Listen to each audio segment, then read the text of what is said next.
आज हम एक सफ़र पर चलेंगे।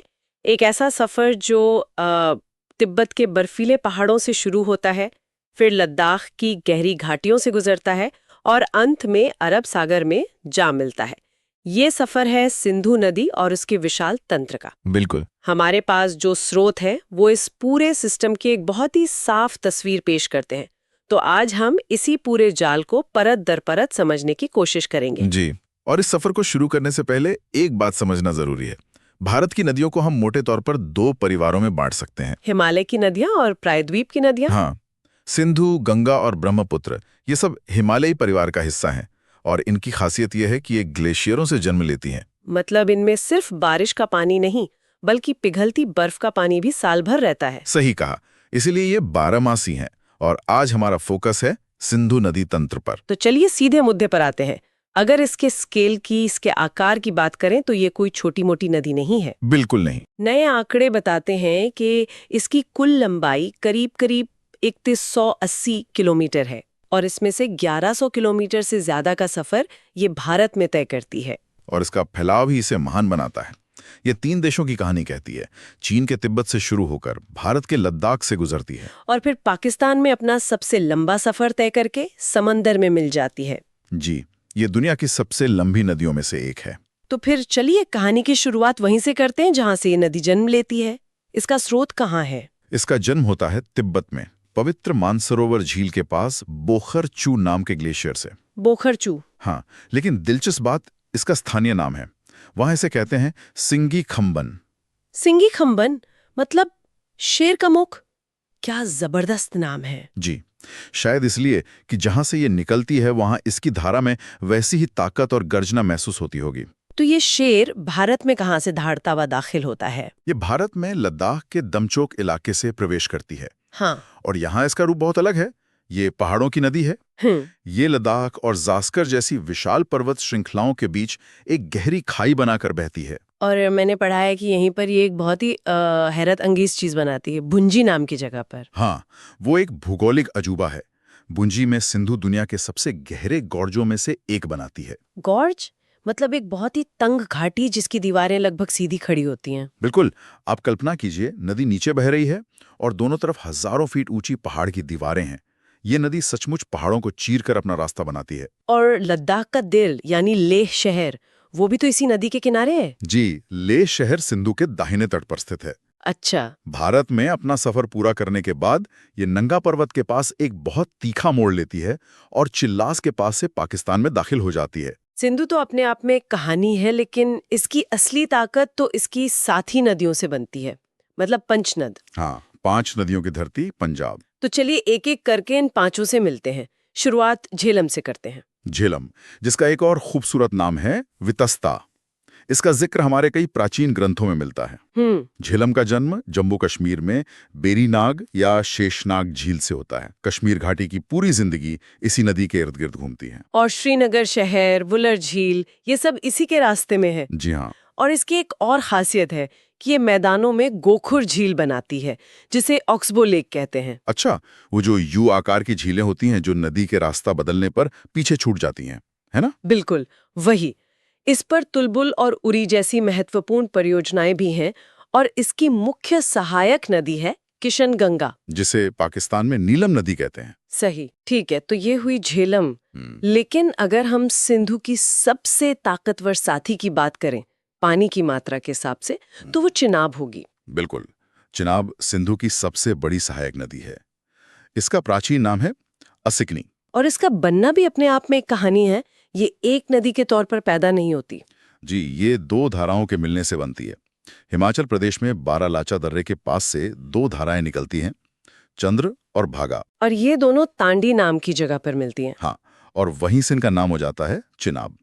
इसीलिए हिमाचल में लोग इसे आज भी चंद्रभागा कहते हैं। मतलब 2 अलग-अलग पहचानें मिलकर एक ज्यादा ताकतवर पहचान बनाती हैं। कह सकते हैं। और इसकी ताकत का इस्तेमाल भी खूब हुआ है।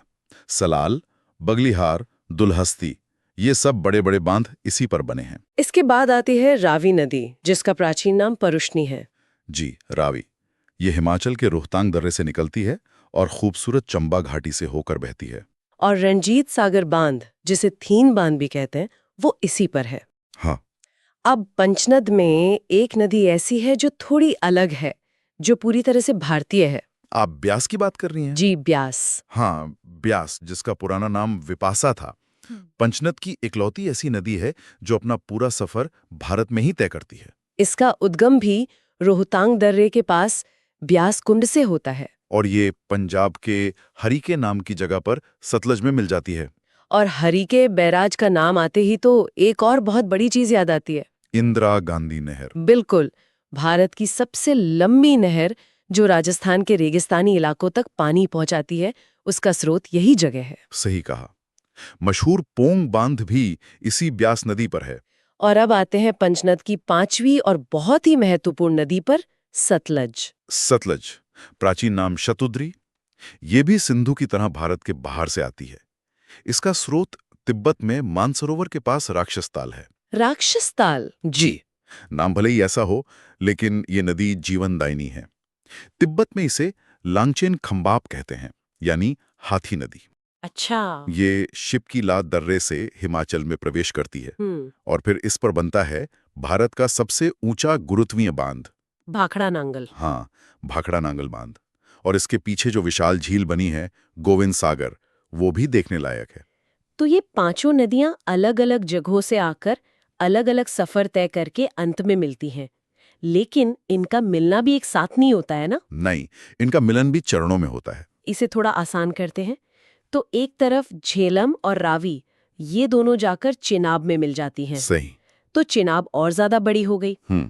दूसरी तरफ ब्यास पहले ही सतलुज में मिल चुकी है, तो अब हमारे पास दो बड़ी संयुक्त धाराएं हैं, एक चिनाब और दूसरी सतलज। जी। और फिर ये दो महानदियां, चिनाब और सतलज, आगे जाकर आपस में मिल जाती हैं। और इनके मिलने के बाद जो धारा बनती है उसे ही पंचनद कहते हैं। बिल्कुल। और ये विशाल जल राशि पाकिस्तान के मिठानकोट शहर के पास जाकर सिंधु नदी में समा जाती है। इस तरह ये पूरा परिवारिक हो जाता है। ये तो पंचनद की कहानी हुई जो बाईं ओर से आकर मिलती हैं। जी। लेकिन दाईं ओर से भी तो कुछ नदियां आती हैं, खासकर लद्दाख से। हाँ, वो भी बहुत महत्वपूर्ण है। इनमें सबसे प्रमुख है श्योक नदी। श्योक, जिसे मृत्यु की नदी भी कहते हैं। ये नाम क्यों? क्योंकि इसका रास्ता बहुत ही दुर्गम और खतरनाक माना जाता था। पुराने जमाने में व्यापारियों के लिए इसे पार करना एक बड़ी चुनौती होती थी। अच्छा। इसी श्योक की एक सहायक नदी है नुब्रा, जो दुनिया के सबसे ऊंचे युद्ध क्षेत्र सियाचिन ग्लेशियर से निकलती है। गिलगित भी एक अहम सहायक नदी है। और फिर पश्चिम से अफगानिस्तान की तरफ से काबुल, कुर्रम और गोमल जैसी नदियां भी पाकिस्तान में आकर सिंधु में मिलती हैं। तो ये एक बहुत बड़ा और जटिल तंत्र है, और इसका पानी दो देशों के करोड़ों लोगों के लिए मतलब जिंदगी और मौत का सवाल है। बिल्कुल। और जब कोई चीज इतनी कीमती हो तो उसके बंटवारे पर विवाद होना भी स्वाभाविक है। और इसी विवाद को सुलझाने के लिए दुनिया के सबसे सफल जल समझौतों में से एक हुआ सिंधु जल समझौता, 1960 में, भारत के प्रधानमंत्री जवाहरलाल नेहरू और पाकिस्तान के राष्ट्रपति अयूब खान के बीच। और इसमें मध्यस्थ की भूमिका निभाई थी विश्व बैंक ने। इस समझौते की सबसे बड़ी खासियत क्या थी? मतलब ये इतना सफर क्यों रहा? इसकी सबसे बड़ी खासियत इसका डिजाइन था। ये बहुत ही व्यवहारिक था।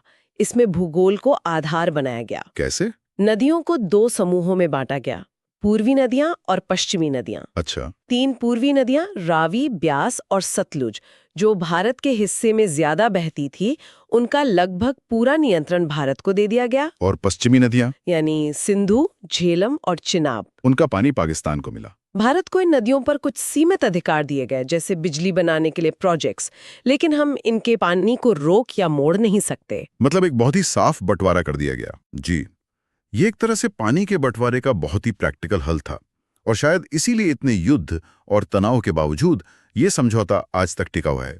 तो अगर हम इस पूरी चर्चा को समेटें तो हमारे पास सिंधु और उसकी 5 प्रमुख सहायक नदियां हैं। उनके प्राचीन नाम है जो हमें इतिहास से जोड़ते हैं। हाँ, झेलम का वितस्ता, चिनाब का अस्खिनी, रावी का परुष्णी, ब्यास का विपासा और सतलज का शतुद्री। और कुछ ऐसी छोटी छोटी मगर दिलचस्प बातें हैं जो इस पूरे तंत्र की तस्वीर को और साफ करती हैं, जैसे कि लेह शहर सिंधु के किनारे है। या फिर चिनाब को हिमाचल में चंद्रभागा कहते हैं। और हरीके बैराज से इंदिरा गांधी नहर निकलकर राजस्थान की किस्मत बदल देती है। ये छोटे छोटे बिंदु इस विशाल कहानी को याद रखने में मदद करते हैं। बिल्कुल, ये सिर्फ भूगोल की किताब का एक अध्याय नहीं है, ये भारत और पाकिस्तान की सभ्यता, उनकी खेती और उनकी अर्थव्यवस्था की जीवन रेखा है। यह भूगोल, इतिहास और राजनीति का एक जीता जागता संगम है।